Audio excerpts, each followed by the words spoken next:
Hello, apa kabar? Здравствуйте, dzień dobry, 你好, 안녕하세요, こんにちは, お元気ですか?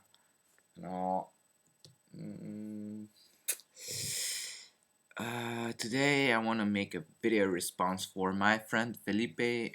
He asked me about my daily routine about learning foreign languages. It's really simple.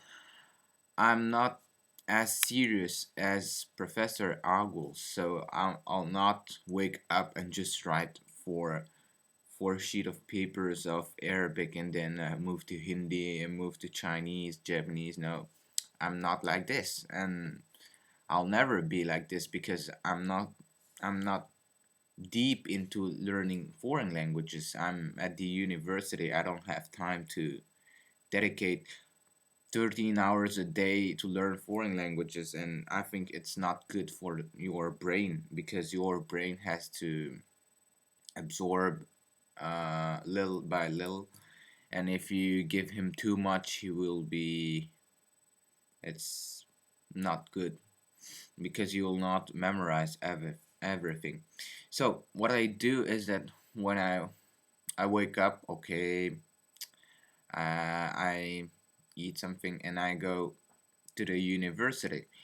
And when I go to university, I have to wait to the tram station at the tram station, and I know I have to wait 10 minutes. So instead of waiting there and doing nothing, I take my Indonesian book and I begin to read what I learned yesterday, and I read it out loud. I don't care if someone is saying you are crazy or not. I'm just practicing, and I have to practice because if you don't read it out loud, it's a big problem because it's better to read it. When you learn it, it's better to read it, and then yeah, when the tram comes, I just go on the tram and I continue studying Indonesian, and until my tram stop, it's maybe 7 minutes. So I already studied 17 minutes for Indonesian, and then I have to change tram. And when I'm waiting the second tram, I'm still studying about 10 minutes Indonesian. It depends when it comes. And when I'm on the second tram, I change book. I change from book. I take my Japanese course. um, yeah, it's called An Introduction to Intermediate Japanese by Mizutani Nobuko. And yeah, I did the first 7 lessons, and now I'm focusing on the eighth lesson. So what I do in the tram is that when it's a new text or a new content I never studied before, I have to listen maybe 10 times to the text, the main text, which is read by a native speaker. So I just listen to it 3 times to all the text, without any notes, and then I'll listen once, reading when I'm listening to the conversation or to the notes.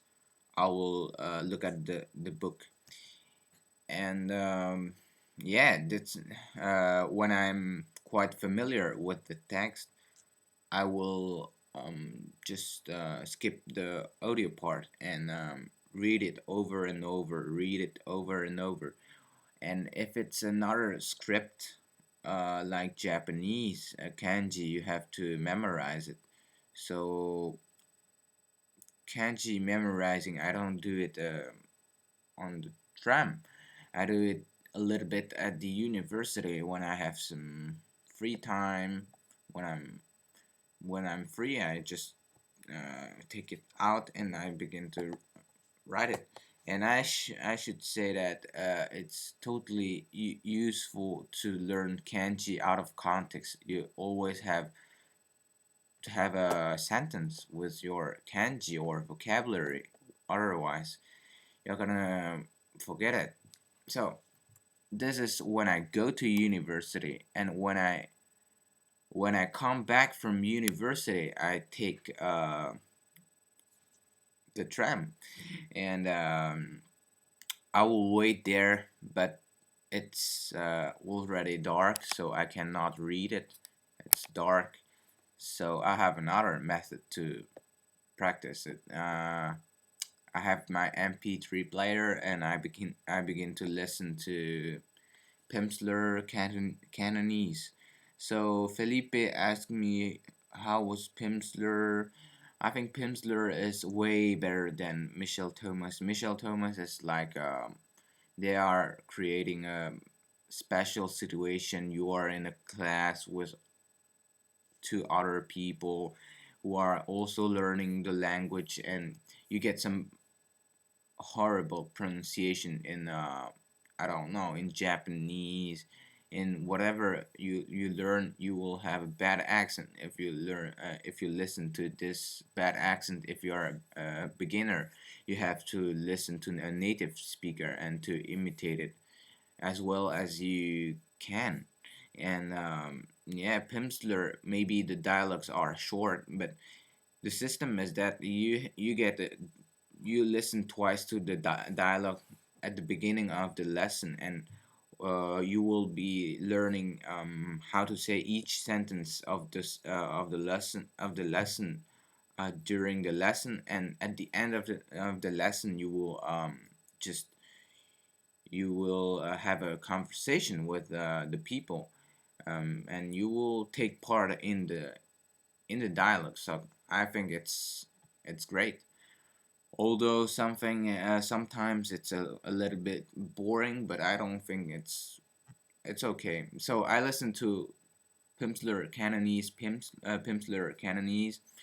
and when I get inside the tram, I begin to I take my Japanese book and I begin to read over and over, and I can assure you that reading Japanese is very good for sentence building.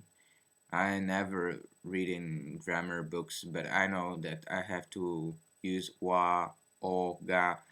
Those particles, I know how to use them because I just learned them in the text, and I finally know how to use them. And a lot of people out there are learning how to use particles with um, books, and it's so unnatural, and it's not a natural way to learn. You know, when I asked a native speaker of Japanese what's the difference between ga and wa, she said, I don't know, just learn it like this and you will discover it by yourself later on.